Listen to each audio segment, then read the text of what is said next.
So this is the vase. I've given it a wash, just soapy water, make sure any greasy fingerprints have come off, etc.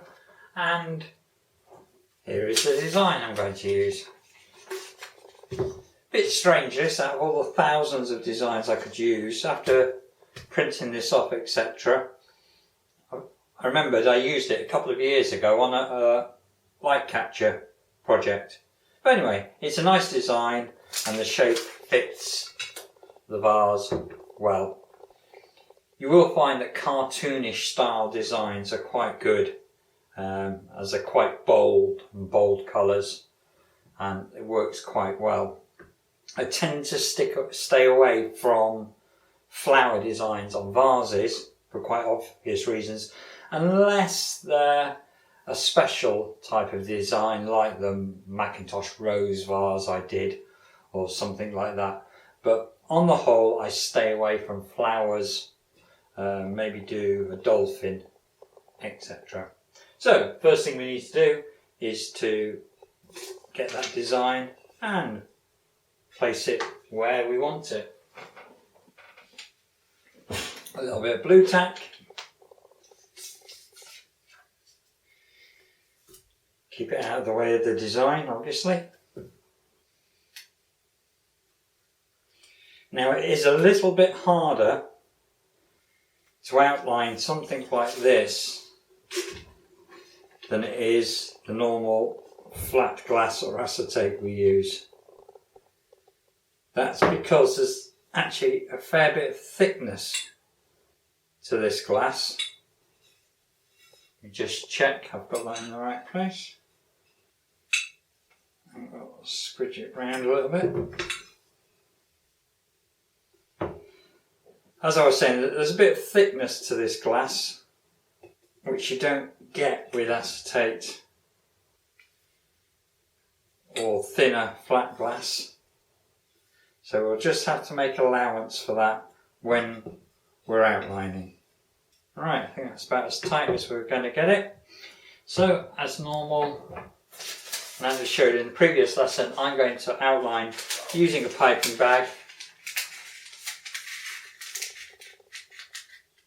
So I shall just make that up quickly.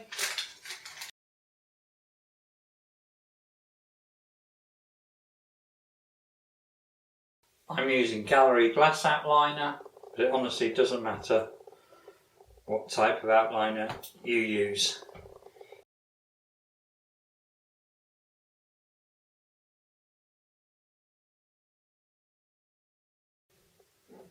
Right, as normal, I'll try starting towards the centre and working my way out. So you must take into account the thickness of the vase.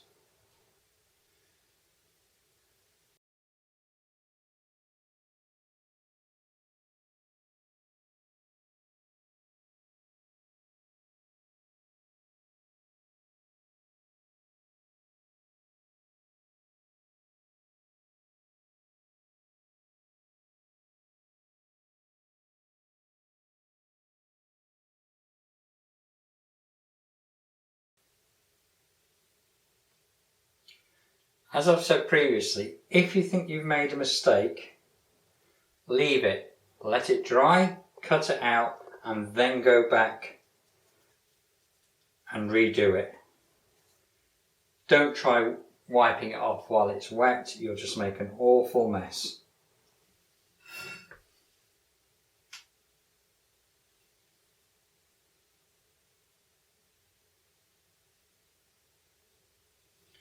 I've simplified the design just a tiny bit down there. Right, now we're just going to leave this to dry, come back and check we're happy with it. Okay, well the outline is dry. Done a couple of things. One, I've put it on my light board, helps me to see where I haven't painted. Don't worry if you haven't got one, but if you have got one, it does help. Secondly, I've used my spirit level to make sure the surface is flat, because we're going to use the flood fill technique and you want the paints to flow evenly. Last thing I need to do is just get rid of a couple of little bits of outliner which shouldn't be there.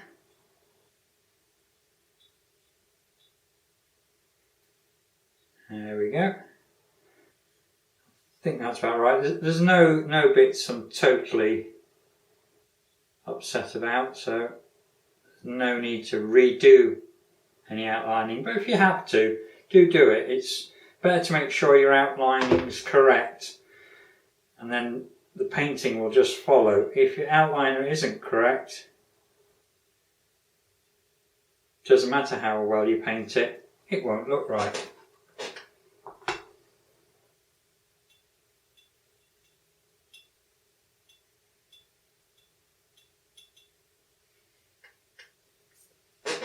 Okay, I think we're about there. Now I'm going to start with the stronger colours and work my way to lighter ones. The reason being, when I'm working, if I drop a lighter colour into a darker colour, it doesn't matter as much as if I happen to drop a darker colour into a lighter colour. So anyway, I'm going to start off with a strong colour, which is a red. And we'll just be doing his t-shirt in this red. I've got my solid brush. Again, it doesn't matter if you haven't got a solid brush, but I find it helps. It means I don't get so many air bubbles in my work. So I'm just placing the paint on the glass and then pushing it around. I'm not actually brushing with the paint.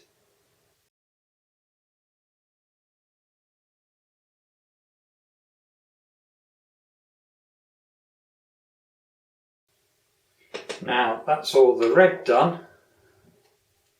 Now I don't want to paint an area next to that whilst it's drying. So what I can do though is do the green on this skateboard over here.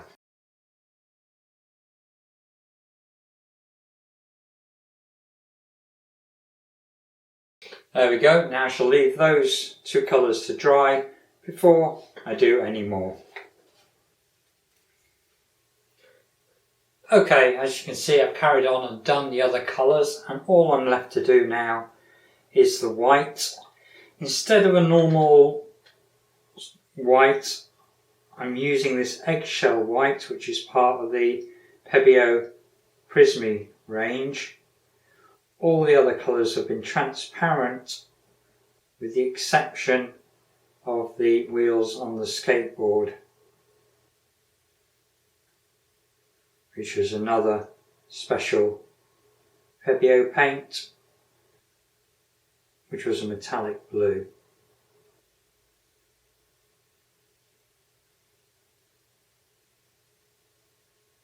Notice I've switched to a smaller brush to do these final bits.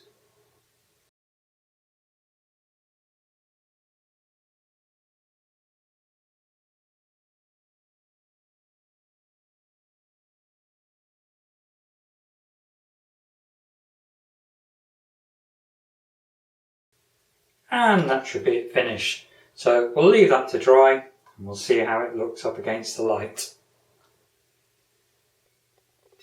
And here is the finished vase. You'll notice there's a little bit of shading on there. This is caused by the vase not actually being flat, but it's not too bad. I'm quite happy with the result there. And if you're learning to glass paint and you can produce something like that, I think you'd be very happy with it too. Okay, we'll be back soon with another lesson, but in the meantime, happy crafting.